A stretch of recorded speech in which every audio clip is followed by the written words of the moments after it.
आता बघूयात America, Israel आणि इराण यांच्यातील युद्धाचे वाईट परिणाम आता महाराष्ट्रातील उद्योगांवरती दिसू लागले।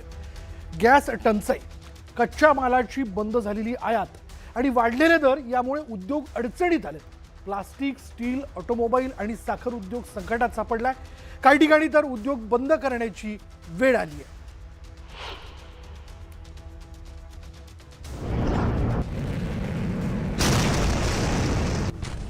तीन देशातल्या युद्धात इस्रायल, अमेरिका आणि इराणकडून एकमेकांवर तसंच आखाती देशांवर हल्ले सुरू आहेत। युद्धखोर देश एकमेकांवर क्षेपणास्त्र डागत आहेत, मात्र त्याची झळ सर्व जगाला बसते।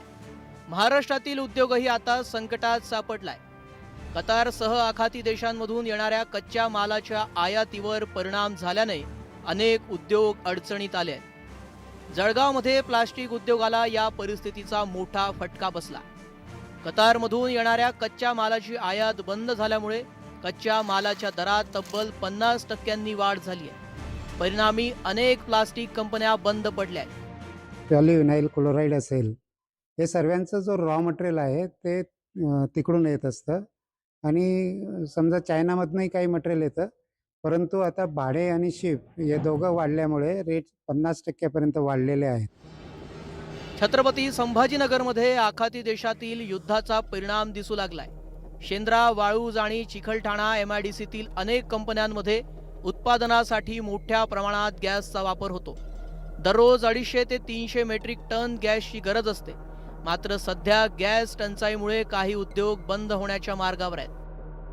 बड़े उद्योजक हैं, उनको भी LNG का इफेक्ट दिख रहा है।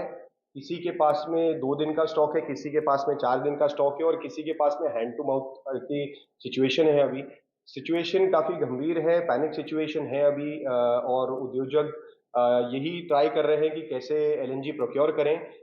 बट हमने रिप्रेजेंटेशन स्टेट और सेंट्रल गवर्नमेंट दोनों को दिया है।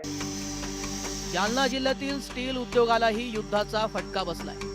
गल्फ देशातून आयात होणारे स्क्रॅप थांबल्यामुळं स्टीलच्या दरात सुमारे 3000 रुपयांची वाढ झाली। कोळशाच्या वाढलेल्या दरामुळे उत्पादन खर्चही वाढलाय। गैस का और पेट्रोल डीजल ये अपने बेसिक है जो लॉजिस्टिक के लिए और प्रोडक्शन के लिए लगते हैं। अगर ट्रांसपोर्टेशंस में कोई तरीके से प्रॉब्लम आता है अगर शॉर्टेज की वजह से, तो इनडायरेक्टली वो इंडस्ट्री पे ही इफेक्ट करेगा, फिर माल का उत्पादन नहीं कर सकेंगे। तो इसके लिए गवर्नमेंट तो कर रही है, ऐसा हमको लगता है कि ऐसा गवर्नमेंट नहीं होने देगी, लेकिन अगर उसको होता है तो इट डेफिनेटली वो इफेक्ट करेगी। पिंपरी चिंचवडमधील लघु उद्योगांनाही गॅस टंचाईची झळ बसली आहे। या परिसरात सुमारे 15,000 लघु उद्योग आहेत। त्यापैकी निम्म्या कंपन्यांकडील गॅसचा साठा संपण्याच्या मार्गावर आहे। काही कंपन्यांनी पर्याय उपाय म्हणून प्लाझ्मा मशीनचा वापर सुरू केलाय, मात्र त्याचा उत्पादनावर परिणाम होतोय। ज्या कंपन्यांची मासिक उलाढाल 40 लाख रुपये होती, ती आता 20 लाखांपर्यंत घसरल्याचं उद्योजकांनी सांगितलं। 4 दिवस व्यावसायिक गॅस वितरण पूर्णपणे बंद आहे आणि ते वितरण बंद असल्यामुळे आम्हाला व्यावसायिक गॅस मिळत नाही आहे। आणि आमच्याकडची परिस्थिती अशी की आमच्याकडे कालपासून सिलेंडर पूर्णपणे संपलेले आहेत, नवीन सिलेंडर मिळत नाही। त्यामुळे काम आमचं ठप्प होण्याची परिस्थिती आली। त्यातूनही आम्ही आमच्याकडे प्लाझ्मा मशीनची सोय केली असल्यामुळे थोड्याफार प्रमाणात आमच्याकडे काम चालू आहे, परंतु ते काम निम्म्यावर आलेलं आहे। युद्धामुळे साखर उद्योगही आता कटू झालाय। काही दिवसांपूर्वी 3700 रुपये प्रति क्विंटल असलेला साखरेचा दर निर्यात बंद झाल्यानं 500 रुपयांनी घसरलाय। याचा थेट परिणाम ऊस उत्पादक शेतकऱ्यांवर होणार आहे। साखरेचे बाजारभाव आता एक्सपोर्ट दिला जो कोटा दिलाय तो एक्सपोर्ट होत नाहीये, त्याच्यामुळे बायर लोक साखर खरेदी करत नाहीये आणि त्यामुळं बाहेर एक्सपोर्ट साखर होत नाही, तर साखर आपल्याकडं जी जास्त झालेली आहे त्याच्यामुळं इथले सुद्धा लोक डोमेस्टिक मार्केटला साखर आता आपली घेत नाहीये। त्यामुळं 3700-3800 रुपयांनी जाणारी साखर आज 3200-3300 रुपयांनी या ठिकाणी विकली जाते।